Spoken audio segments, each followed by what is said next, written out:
Everyone knows the massive impact Super Mario 64 had on gaming.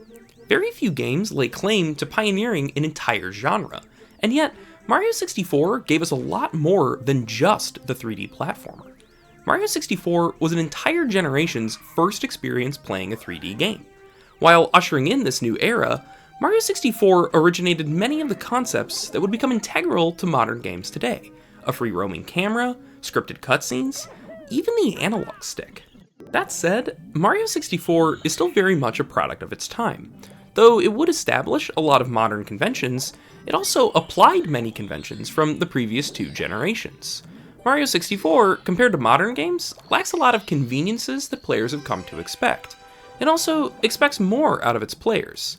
Older games in general were much less afraid to punish players for their mistakes. Older games also gave players a lot less direction, and weren't afraid to let them be lost as a result. Equal parts ancient and modern, Mario 64 is a conflicting game to play.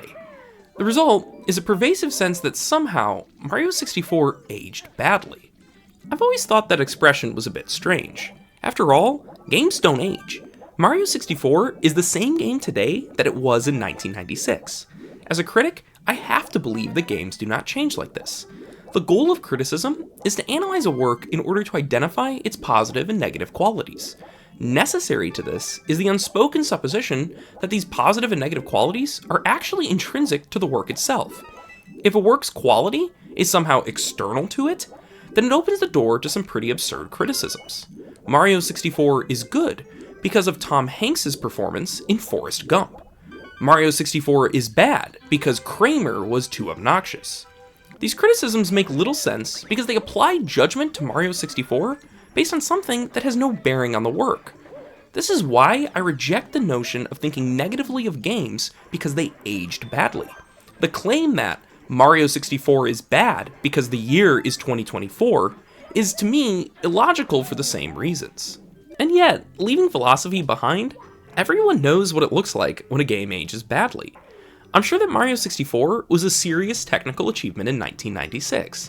Compared to games of today, it looks absolutely horrible. Due to file size limitations, the same 5 songs are reused over and over again. The low-resolution textures land somewhere in the uncanny valley between cartoony and realistic, meaning it's hard to pin down what Mario 64's art style is even going for. And yet, in spite of all these technical concessions, it barely runs on the N64. If you've only played on an emulator, you've not experienced this, but at times, Mario 64 is so incredibly laggy that it is basically impossible to play. On one hand, I refuse to accept that games can age. On the other, it seems obvious that Mario 64 did. Here is how we resolve this paradox. Games do not age, but we do. The game is the same, but the way we look at it is different. And this can actually impact whether we think a game is good or bad. This actually leads to a realization that there are 2 completely different ways games can age that we lump together in saying a game aged badly. First, the medium has changed. Many games have come out since 1996, each presenting new ideas and some fundamentally transforming the medium. These new ideas, familiar to ourselves in the present, but foreign to those in the past, expose true flaws that those in 1996 were likely blind to. So, in this sense, we think worse of the game now because time has exposed latent flaws that were actually always there. Secondly, we have changed. Super Mario 64 was designed for people living in 1996. Today, we, as a public, have different tastes. In 1996, people were probably more patient with games than we are today. And, even more importantly, people in 1996 had never seen a 3D game before. We have. This is also a way in which a game can age badly, but as a piece of criticism, it's far less valid. Super Mario 64 is not wrong for designing with a particular audience in mind just because that audience has since shifted. Considering the audience is the mark of a great game, not a poor one. This is the lens through which I want to understand Mario 64. As we delve into the various objections thrown at Mario 64 from the present day, we must not forget this dichotomy of datedness. There are definitely parts of Mario 64 that seem strange from a modern perspective, but are these flaws visible to us with the gift of hindsight? Or have our values shifted so much that we've begun to dislike the very things that make Mario 64 great? Since gameplay is at the core of Mario 64, it's probably the best place to start. Later on, we'll address aspects of Mario 64 that are significantly more mixed, but I can safely say Mario 64 has incredibly strong gameplay. Famously, Shigeru Miyamoto made the choice early on in development to put Mario himself in focus. They designed simple test levels and a bunny to chase, and obsessively tweaked Mario's movement until it felt just right. The hallmark of Mario 64's movement is how expertly it straddles the line between complexity and elegance. Mario has a lot of things he can do in this game. Watching talented players is absolutely mind-blowing. And yet, in spite of all the options, each move serves a valuable function in rounding out Mario's abilities. Mario 64's movement is perfect, at least in the sense that either adding or removing any movement options would produce an inferior movement system. There's a lot to go over with Mario's movement, but let's start with the basics, running and jumping. It might seem simple, but these two mechanics are extremely important. Running and jumping provide a baseline for the other movement options, a baseline simple enough that almost everyone will have at least basic control over Mario. Super Mario 64 is a hard game, but it actually has quite a low skill floor. So long as a player is able to move the joystick and press a single button to jump, they have enough skill to interface with the game. This baseline is important because it means the player never feels pressured by Mario's advanced movement. You can, after all, always just walk. That said, walking everywhere is far from the best way to play Mario 64. Unlike earlier installments, running in Super Mario 64 is hilariously slow, and Mario's default jump is equally pathetic. This is very deliberate. It positions running and jumping as a crutch to be overcome rather than a true core element of the movement. The better you get at Mario 64, the less time you'll spend using these two basic mechanics. It might seem counterintuitive that opting for such a slow base running speed is actually a wise choice, but we need look no further than Super Mario 3D World as a counterexample. Super Mario 3D World includes many advanced movement options, like long jumps, spin jumps, and side flips. But the standard running speed is so fast, and the regular jump is so high, that there's never a reason to use any of them. For the record, it's okay that movement isn't 3D World's focus. It just feels like a waste to include these movement options at all when they are so heavily de-emphasized. Mario 64, on the other hand, is not conflicted at all in its design. It knows that it is a game about movement, and it commits itself fully to this. I actually want to start by talking about Mario's attacks. They are simpler than the jumps, and they illustrate the core design principles of Mario 64 quite well. Mario has 4 main attacks: punch, kick, dive, and slide kick. All 4 of these are used to attack enemies, but each has unique properties that distinguish them. The punch and kick are used when Mario is stationary, while the dive and the slide kick are used in motion. Furthermore, the punch and dive cause Mario to grab items and enemies, where the kick and slide kick do not. This is what makes Mario 64's movement so complex. Every move has multiple consequences that must be considered. Whenever the player attacks, they have to think on 2 axes simultaneously: stationary versus moving, and grabbing versus kicking. Mario's jumps are a lot more complicated than his attacks, but they are designed in a very similar way. A broad way to categorize Mario's jumps are whether they are vertically or horizontally oriented. The single, double, and triple jumps function as the standard jumps. They give a good balance between distance and height. The side flip and back flip are performed when Mario is stationary, but give a good amount of height. Finally, to build horizontal momentum, the player can use a long jump, or the aforementioned dive. Much like with the attacks, you'll notice that Mario 64 always gives multiple, slightly different tools to solve a single problem. Let's start by comparing the 2 high jumps, the backflip and the side flip. The primary difference between the backflip and the side flip is each move's skill floor. The backflip is executed by holding Z to crouch and then pressing A. Very simple. The side flip requires the player to quickly change Mario's direction of movement and press A while Mario is skidding to a stop. Much more complicated. In light of it being harder to execute, the side flip is often a more powerful tool than the backflip. First, and most obviously, the backflip requires the player to come to a complete stop, whereas the side flip can be executed while in motion. This means, in most scenarios, the side flip is the smoother choice. Secondly, though the backflip and side flip travel roughly the same height, Mario can ledge grab out of a side flip, but not a backflip, meaning in practice, the side flip ends up being slightly higher. So the duality between the backflip and side flip follows traditional game design. The side flip, as the harder move to execute, is also the more versatile one. An inferior game might stop here, but Mario 64 goes much further, though the backflip is already a worthwhile inclusion. As a lower skilled alternative to the side flip, Mario 64 is able to get even more out of the mechanic. First, the fact that the backflip is performed while stationary is sometimes useful. On a narrow platform, it can be hard to perform a side flip at the correct angle within the limited space. A backflip can always be performed at any angle. Furthermore, since the backflip is performed while stationary, it's easier to precisely line up backflips than side flips, making backflips a better choice when jumping to narrow platforms. Try to jump on top of an item block, and you'll quickly find that backflipping is the best way to do it. Even more subtly, the backflip preserves Mario's facing angle, whereas the side flip inverts it. This doesn't often matter, but it does mean that when backflipping, Mario can wall kick off of walls facing the other direction. Here is an example of this actually being put to use. The point is, the backflip is not just some forgotten crutch that the player is meant to unlearn once they are able to side flip. Even in the face of the other movement options, backflipping remains a vital tool that experienced players are able to make great use of. This, to me, is what makes the movement system of Mario 64 so remarkable. It introduces many mechanics that smooth out the experience for low-skilled players, and yet these mechanics differ subtly enough that they each stay relevant for experienced players. The double jump and triple jump follow a similar pattern. The double jump is executed by jumping twice successively, and the triple jump is executed by jumping 3 times.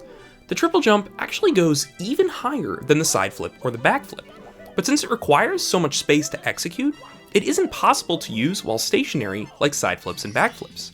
The double jump, on the other hand, might initially seem completely inferior to the triple jump. However, Mario actually has more options after a double jump than a triple jump. By holding backwards and pressing B in midair, the player can direct Mario to perform an air kick, which gives him a little more height and distance in midair. This maneuver is extremely useful, and it can only be done after a single or double jump. Because of this maneuver, I find double jumping to be easily the most useful type of jump. This is great design. Double jumping is usually the safest option, but other constraints can force the player to opt for other jumps. Sometimes, platforms are just too high, or gaps are just too far for a double jump, and a triple jump is necessary. Other times, platforms are small, meaning a side flip or a back flip might be a better choice. This covers most of Mario's acrobatic maneuvers, but the last two are probably the most important, the long jump and the dive. These two moves are used primarily for horizontal traversal, and they are what gives Mario 64 its great sense of flow. Long jumping acts as the beginner technique in this case. It is relatively easy to perform, but gives Mario a great deal of speed and distance. Players at an intermediate skill level will find themselves long jumping everywhere. The downside of the long jump is that it can only be executed while running along the ground. The dive, on the other hand, is Mario's single most versatile move.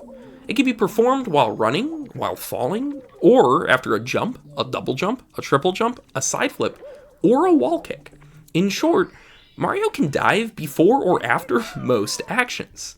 This is a big part of what makes Mario 64's skill ceiling so high. There are always more opportunities to dive, if the player can take advantage of them. I think I've described most of what makes Mario 64's movement so compelling.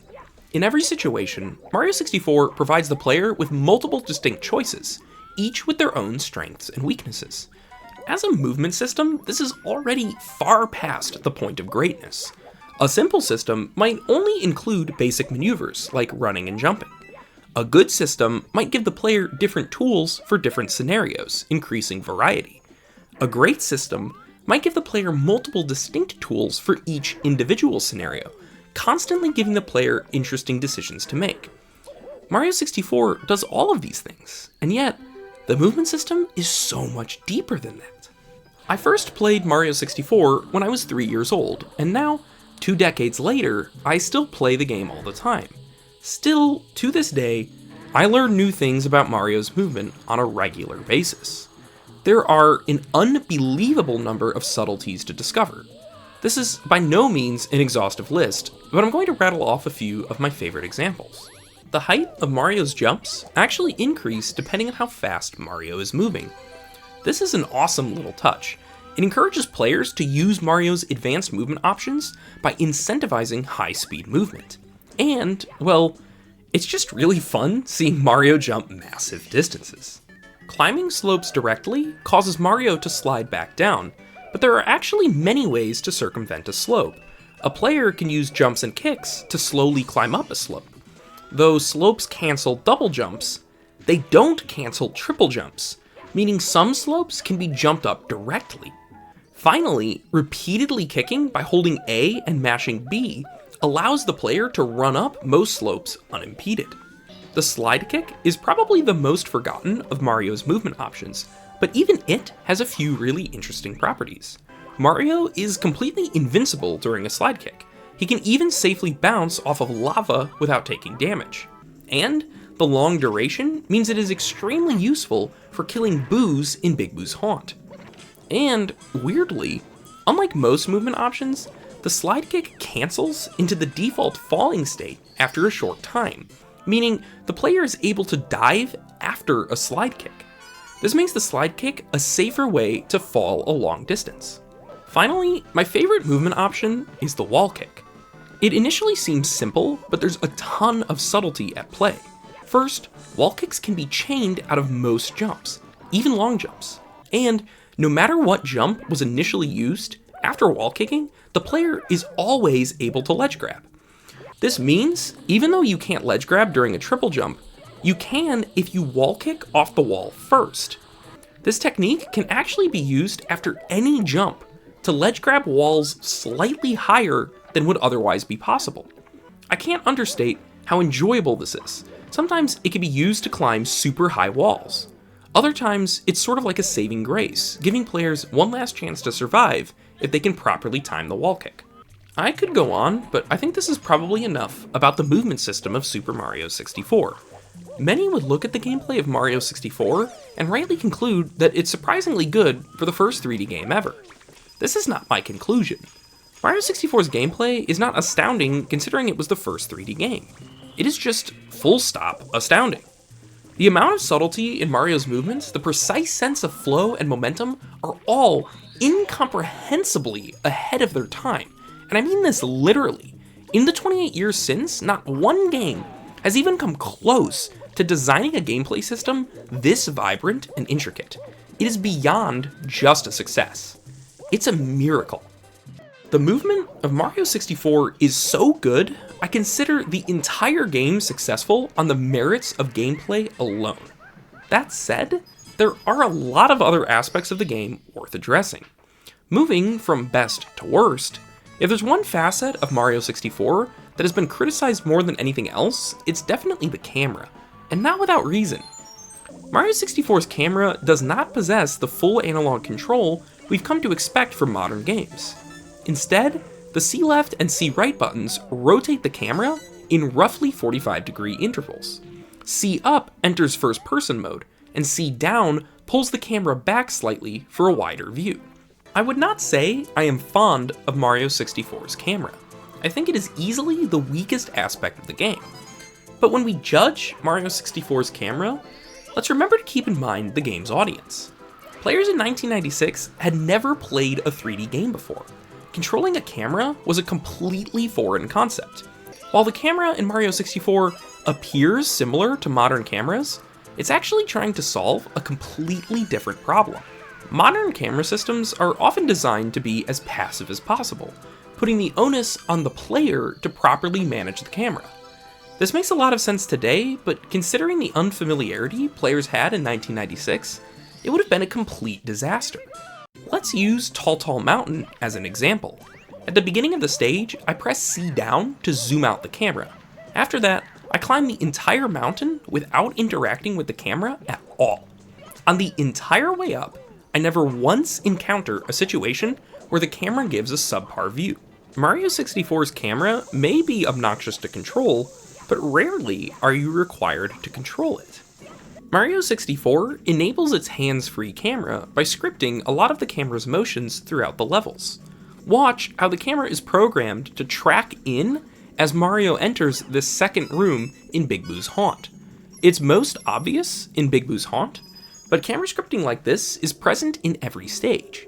This is how the camera is able to follow Mario all the way up and around Tall Tall Mountain. Not only does the camera scripting ensure the player always has a good view on the action, but it's sometimes used wisely to push the player in the right direction. In Bob-omb Battlefield, watch how the camera frames the gap in the fence, urging players towards the mountain. After reaching the foot of the mountain, the camera immediately wraps around, quickly orienting Mario towards his next objective. Because of this heavy scripting, the stages in Mario 64 were designed with the camera in mind, and not the other way around. There is a reason so many stages feature a large central landmark. The tower in Whomp's Fortress, the pyramid in Shifting Sandland, the mountain in Tall Tall Mountain. What these central landmarks accomplish is reducing the 3D levels to something closer to 2.5D. Mario can travel freely in 3 dimensions, but realistically, he's either going to be moving clockwise or counterclockwise around the central object. This makes it a lot easier to anticipate player behavior and design the camera's behavior around it. The downside is, if the player does venture off the expected path, the camera often completely falls apart trying to stick to its heavy scripting. Issues also crop up in the more open sections of other stages, like Snowman's Land and Hazy Maze Cave. With more routes available to the player, it's harder to predict where the player will want to go, and thus the scripted camera often fails to show the player the right thing. Equally disappointing is the alternative Mario Cam mode. The default zoom level for the Mario Cam is so absurdly close, it renders it useless. The zoomed out version is a bit better, but it puts a ton of emphasis on sticking at Mario's back. While I respect the approach of the Lakitu Cam, I definitely find myself wishing I had more control when using the Mario Cam. My perfect version of Mario 64's camera would leave the Lakitu Cam completely unchanged, but would make the Mario Cam much closer to modern camera systems. That way, the excellent camera scripting is retained, but if the player wishes for a greater degree of control, the Mario Cam could provide that ability. The last point I want to make about Mario's camera is how it compares to other camera systems of the time. Here are 3 examples from 1998, 2 years after the release of Mario 64. Ocarina of Time uses the C buttons for equipable items, and thus gives the player even less camera control than Mario 64. Metal Gear Solid is controlled entirely from a top-down perspective. This works decently well, but the fixed perspective does make a handful of boss encounters much more awkward than necessary. Finally, Banjo-Kazooie clearly took a lot of inspiration from Mario 64's camera. However, its gameplay necessitated the use of C buttons in some contexts. As a result, it offers less camera control than Mario 64, while still possessing all of the same faults.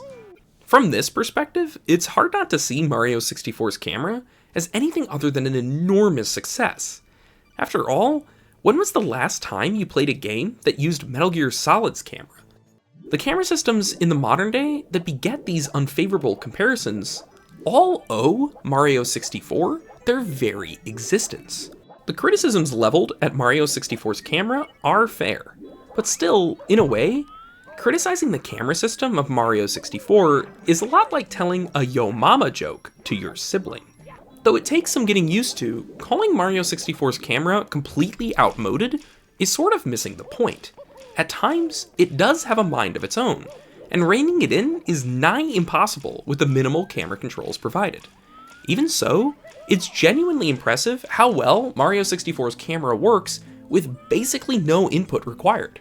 We are a long way from 1996, but Mario 64's approach will always hold relevance.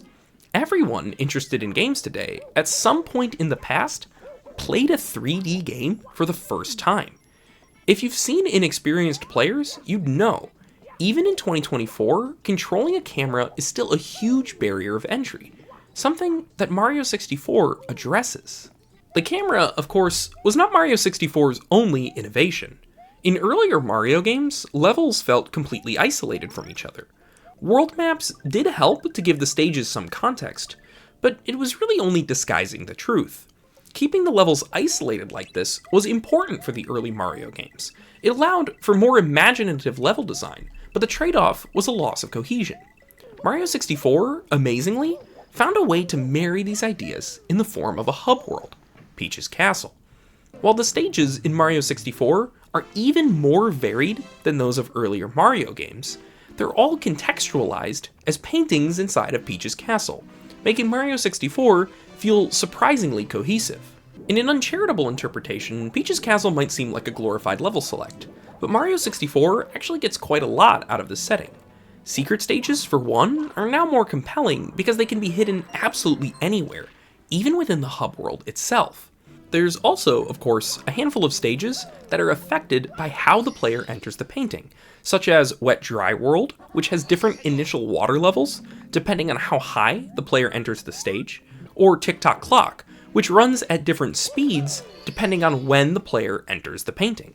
My personal favorite is the entrance to Tiny Huge Island, which features a brilliant use of forced perspective to make Mario appear very large or very small when entering one of the two paintings.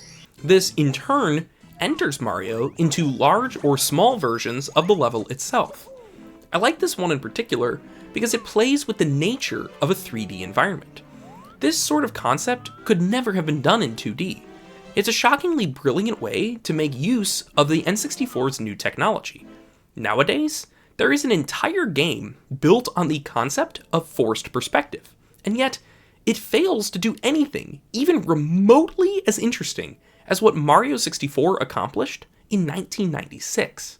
With all of this in mind, it's hard to see Peach's Castle as anything other than a massive success. If we're talking about how Mario 64 aged, there's no doubt Peach's Castle aged well. It is probably the most universally praised aspect of the game, in both 1996 and the modern day. The legacy of Peach's Castle speaks for itself. Hub worlds like Peach's Castle would come to define 3D platformers, but its influence extends much further. The echoes of Peach's Castle can be felt everywhere, from Rogueport to Hyrule Field, from the Pizza Tower to Firelink Shrine, and everything else in between. Peach's Castle is definitely a home run, but some other aspects of Mario 64's overarching design have been met with much more criticism. If you are not familiar, after collecting a star in Mario 64, you are ejected from the level and returned to Peach's Castle. However, since each stage in Mario 64 has multiple stars, this means the player is forced to re-enter and effectively restart every stage at least 6 times if they wish to complete all of its objectives. This is usually painted as a huge weakness of the game. Critics often draw a comparison to Banjo-Kazooie, which allows the player to remain in the stage after collecting a Jiggy. In 1996, the system was hardly a point of consideration. I haven't been able to dig up any review from the time that so much as mentions this. Today, this seems to be one of the most common frustrations with the game. I largely agree with the criticisms of Mario 64's camera, but I think these criticisms of Mario 64's structure are completely off the mark. The reason this is cited as a flaw is that it can necessitate some repetition at the start of the stages. For an example, let's return to Tall Mountain.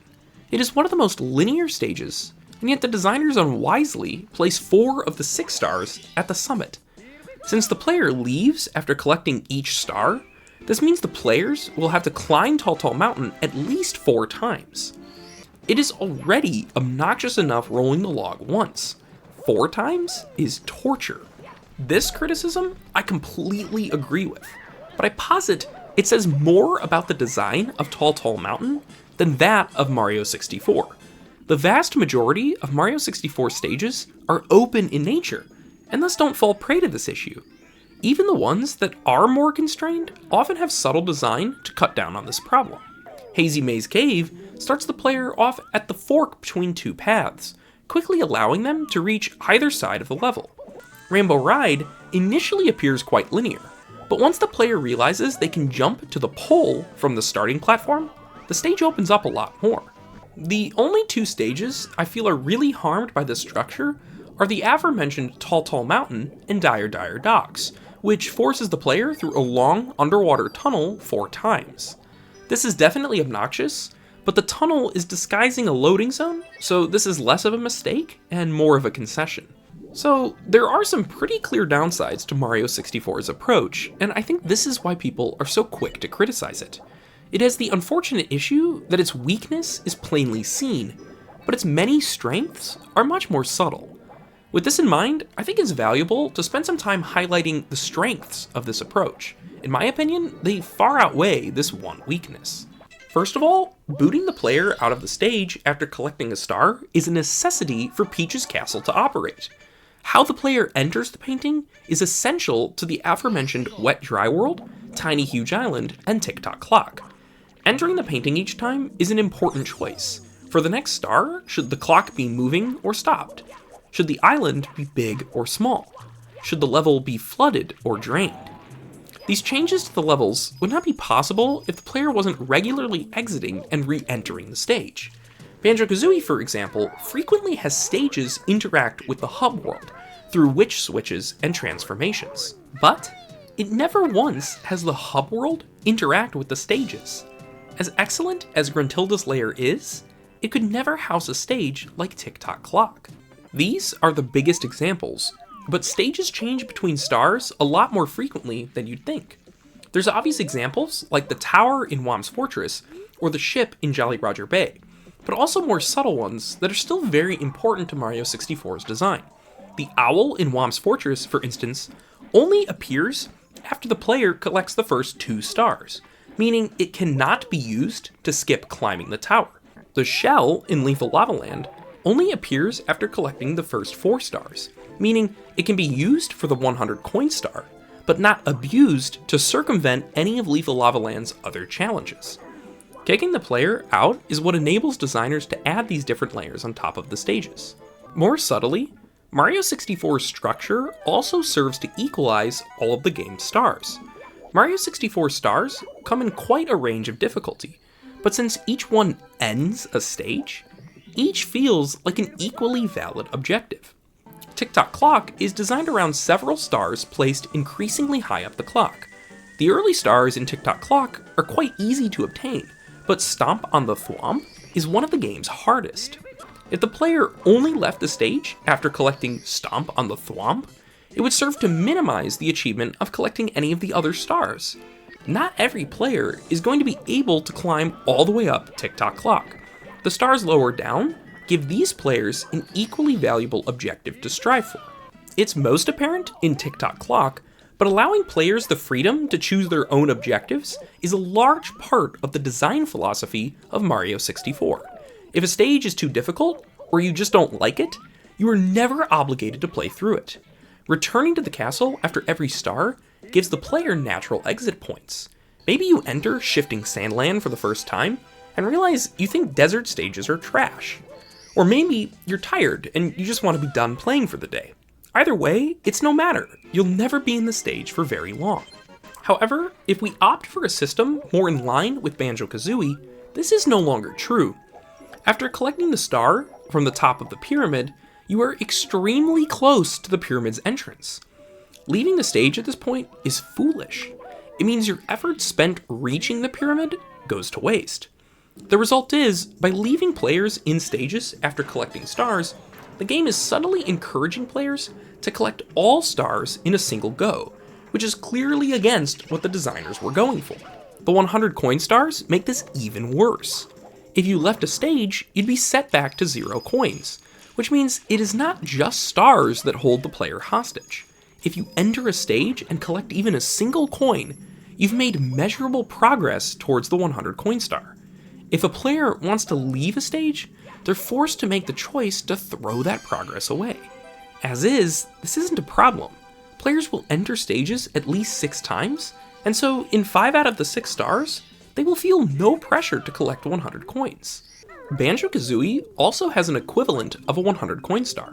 There are 100 music notes scattered throughout each stage to collect.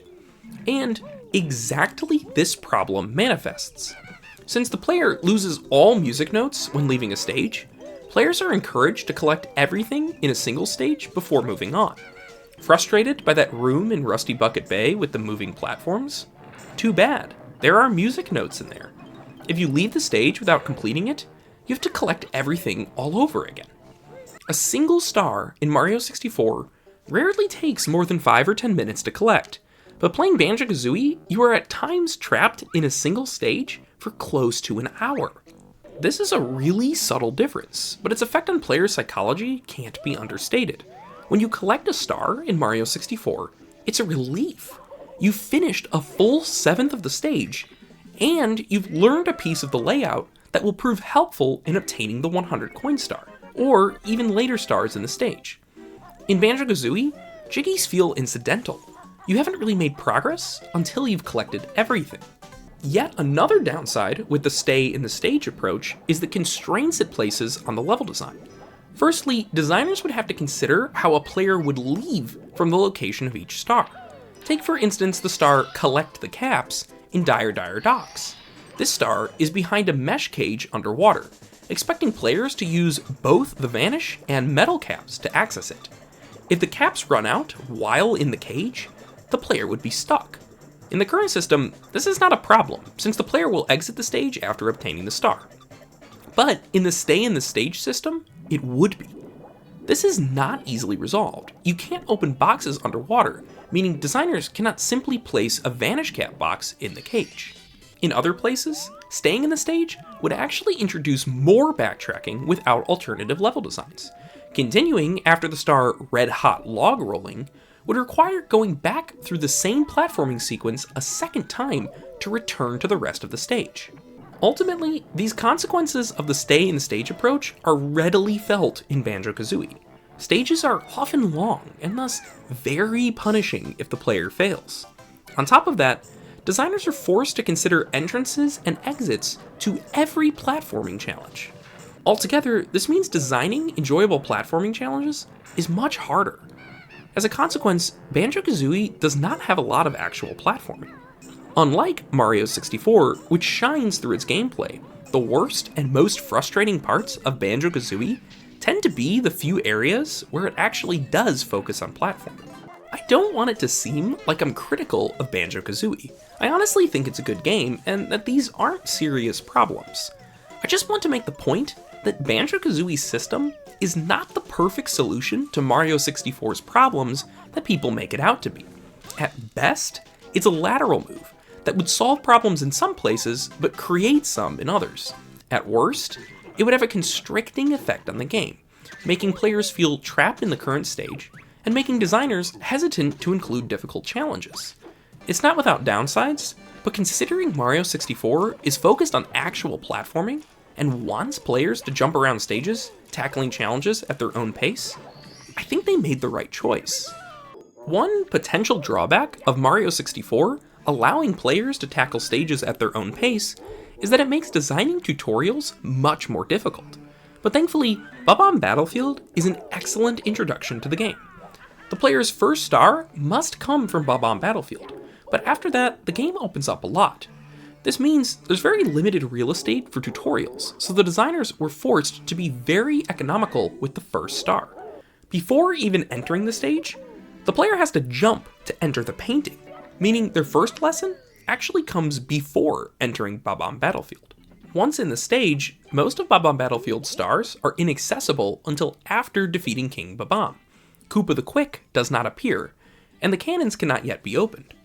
This leaves Big Bob-omb on the summit, and behind Chain Chomp's gate has the only accessible stars.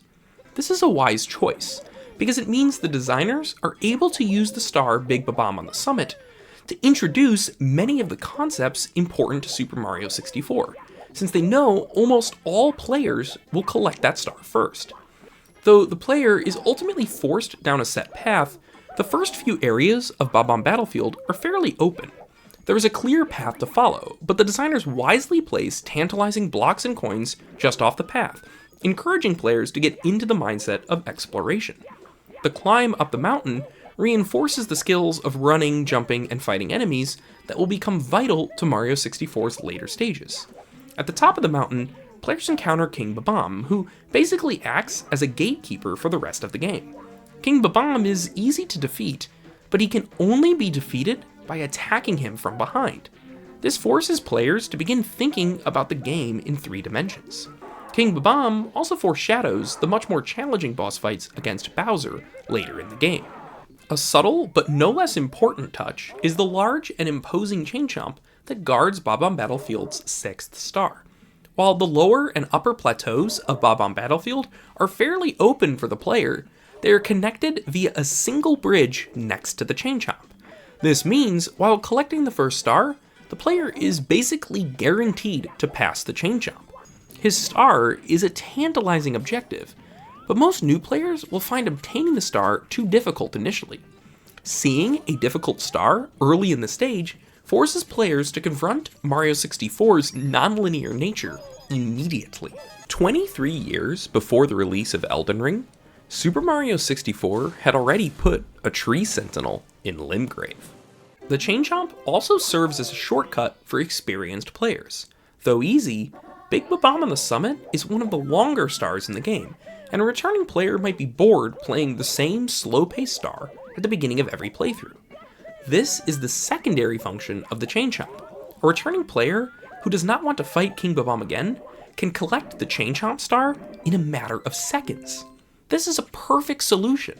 Bob-omb Battlefield makes the most of its place in the game to introduce important concepts to new players, all while returning players can collect chain chomp star and begin the game proper in under 3 minutes. Whenever a player does leave Bob-omb Battlefield, they'll find that the rest of the stages do an admirable job following on from Bob-omb Battlefield's excellent introduction. Previously, I've criticized stages like Tall Tall Mountain and Dire Dire Docks because they don't mesh well with Mario 64's open-ended design. Thankfully, the other 13 stages do. Hazy Maze Cave is probably the stage that best exemplifies Mario 64's stage design. Rather than just dropping the player into a wide open space, stages in Mario 64 are segmented into disparate sections that are connected through various routes. In Hazy Maze Cave, there are 4 main rooms housing the stage's primary challenges: the Boulder Room, the Underground Lake, the Red Coin Room, and the Toxic Maze. These main areas are then connected to each other through a system of doors, hallways, and elevators. This is the perfect way to structure stages. The isolation of challenges allows for identifiable landmarks and memorable stars, and the web of interconnecting paths means that the player is never too far away from where they're going. Like I said, this is best illustrated in Hazy Maze Cave, but the same philosophy can be seen elsewhere.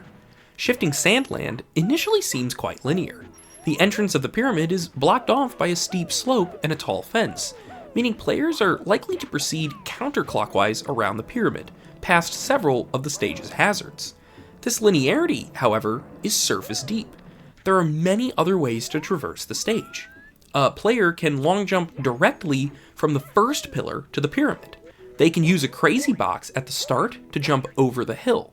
They can triple jump to the top of the stone structure, accessing a shell and a wing cap.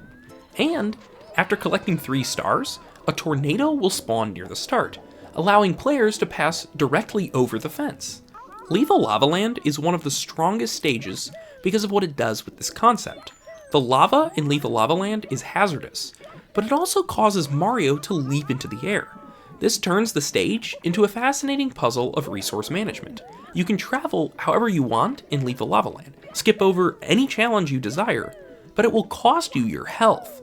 You'll find yourself bouncing between platforms, quickly collecting coins to heal, and repeating the process. The point is, though Mario 64 appears linear at first glance, these stages are littered with alternative routes for players to discover. Mario 64 takes player freedom to the extreme. Half of the fun is playing around in these stages and finding these alternative ways to collect stars. There's only 15 stages this time around, however, the game hardly feels lacking. Out of the 15 main stages, there are 13 completely unique settings. Though there are less stages overall, the variety on display makes Mario 64 feel absolutely brimming with ideas. There is, of course, the standard fare, but there's also a handful of more imaginative settings like Tick-Tock Clock or Big Boo's Haunt. Though simple, most of these levels are successful at establishing a compelling atmosphere. Whomp's Fortress is friendly and bombastic. Jolly Roger Bay is lonely and mysterious. Big Boo's Haunt is dark and suffocating. Tick-Tock Clock is sleek and frenzied. Due to file size limitations, the music in Mario 64 sees a lot of reuse, and so these unique atmospheres must be conveyed through other means. Unlike the music, the textures almost never see reuse, and serve a huge role in bringing these painting worlds to life. Most stages offer a unique palette of colors and textures. Just compare the colors on display: Lethal Lava Land, Hazy Maze Cave, Tall Mountain, Tick-Tock Clock. The best examples of this are the 3 different sand textures in the Castle Grounds, Jolly Roger Bay, and Shifting Sandland. Sand in the Castle Grounds looks soft and relaxing. In Shifting Sandland, it looks arid and coarse. In Jolly Roger Bay, it looks forgotten and forlorn. Though most stages are very successful visually, there's a few that probably don't go as far as they should. Wet Dry World and Tiny Huge Island are too similar visually to Whomp's Fortress, but thankfully these stages stand out mechanically, even if they don't aesthetically. On that note, mechanics and stage design serve a huge role in adding definition to these environments. The confusing and labyrinthine layout of Hazy Maze Cave is a huge part of what sells that setting, as do the dark and claustrophobic corridors in Big Boo's Haunt, the steep sliding in Cool Mountain, the harsh verticality of Tick-Tock Clock. Wet Dry World, though visually disappointing, is probably the most unique in terms of design. Unlike any other stage, Wet Dry World obscures the path forward, forcing players to figure out on their own how to use the water level to ascend the stage. This focus on something a lot closer to puzzle platforming is a refreshing change of pace. The only stage that I think completely drops the ball on this front is Snowman's Land. Interestingly, Snowman's Land is bad for the opposite reason Tall Mountain is. Whereas Tall Mountain is overly linear, Snowman's Land feels like it's drowning in openness. The stage is mostly featureless snow flats without obstacles of any kind. The only significant star, the one on top the snowman, is probably the most finicky and annoying star in the game, requiring the player to closely follow a penguin on the edge of an icy cliff. Besides the snowman's head, every other star just feels tacked on. On top of all of this, it's only accessible in the last third of the game, and yet it contains many of the game's easiest stars. Overall, I won't try to pretend Mario 64's stages are perfect, but I think the vast majority of them are extremely successful at what they set out to do. Unlike earlier Mario games, which were usually focused on their levels, Mario 64 lets the stages take a backseat to Mario himself. The different role levels serve in Mario 64 was well understood by its designers. Stages are open, less structured, and full of alternative routes, encouraging players to make the most of Mario's extensive movement options. They also focus much more heavily on atmosphere, placing greater importance than earlier games on building unique settings for Mario to explore. There are a few slip-ups, like Snowman's Land and Tall Mountain, but in general, Mario 64 stages fit the game's vision as well as you could hope. Super Mario 64 is one of the most influential games ever created. This is no doubt a point in the game's favor, but I actually think that Mario 64's insurmountable legacy can make it harder to appreciate its nuances. In creating the basis of 3D games for decades to come, the designers simply got too much right. Mario 64's massive achievements, the analog stick, the free-roaming camera, the hub world, are now commonplace. Since so much of Mario 64's design became embedded in the DNA of our medium, the ways in which Mario 64 defies modern convention tend to stick out. Sometimes, like the camera, it's a genuine fault, a piece of wisdom unavailable to those tasked with creating a genre from scratch. Other times, like the star system, it's an intelligent piece of design looked down on mostly because it differs from the way games operate nowadays.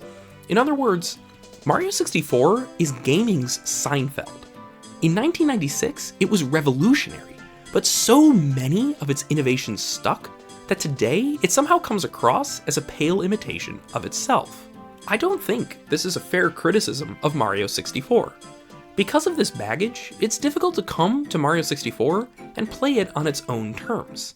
The biases that negatively affect Mario 64 are often so ingrained it's not even obvious they exist in the first place.